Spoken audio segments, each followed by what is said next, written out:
হচ্ছে রথযাত্রা। সকালের দিকে বৃষ্টির সময় পুজো হয়েছে, তাই আর ভিডিও করা হয়নি। দুপুরবেলা বাবা লেগে গেছে রথটা ভালো করে সাজিয়ে নেওয়ার কাজে। আমি তার আগের থেকেই রথে পরানোর জন্য ফুলের মালা লাগিয়ে গেছিলাম। ব্যাস বিকালবেলা বেরিয়ে পড়েছি, সবাই একবারে রেডি রথের দড়িতে টান দিয়ে আস্তে আস্তে ঘুরবার জন্য।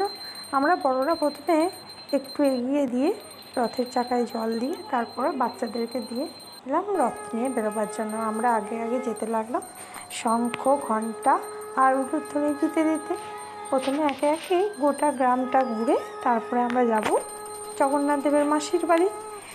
প্রথমে আমরা গেছিলাম আমাদের ওখানের একটা মন্দিরে। এদের বাড়িতে আমরা প্রথম থেকেই যবে থেকে রথটা করেছি আমরা রথ নিয়ে যাই। তারপর চলে গেছিলাম গ্রামের গোপাল মন্দিরে। ওখানে গোপাল মন্দিরে ওপরে গিয়ে প্রণাম করে নিলাম আমরা। রথটা তো আর উপরে ওঠানো সম্ভব নয়, যাই হোক গোপাল ঠাকুরের কাছে একটু রথটা নিয়ে এসেছিলাম। তারপর চলে গেলাম আস্তে আস্তে একটা কালী মন্দিরে গোটা গ্রাম ঘোরার পরে। নেক্সট এবার গেছিলাম আমাদের যে মেন নারায়ণ মন্দির, সেই নারায়ণ মন্দিরের সামনে। নারায়ণ মন্দিরে তখন সন্ধ্যের আরতি হয়ে গেছে, দরজা বন্ধ ছিল। যাই হোক ওখান থেকে রথটাকে একটু ঘুরিয়ে নিয়ে এসে এই যে আমাদের খুদের সদস্য এবার ঢোকাচ্ছে মাসির বাড়ি।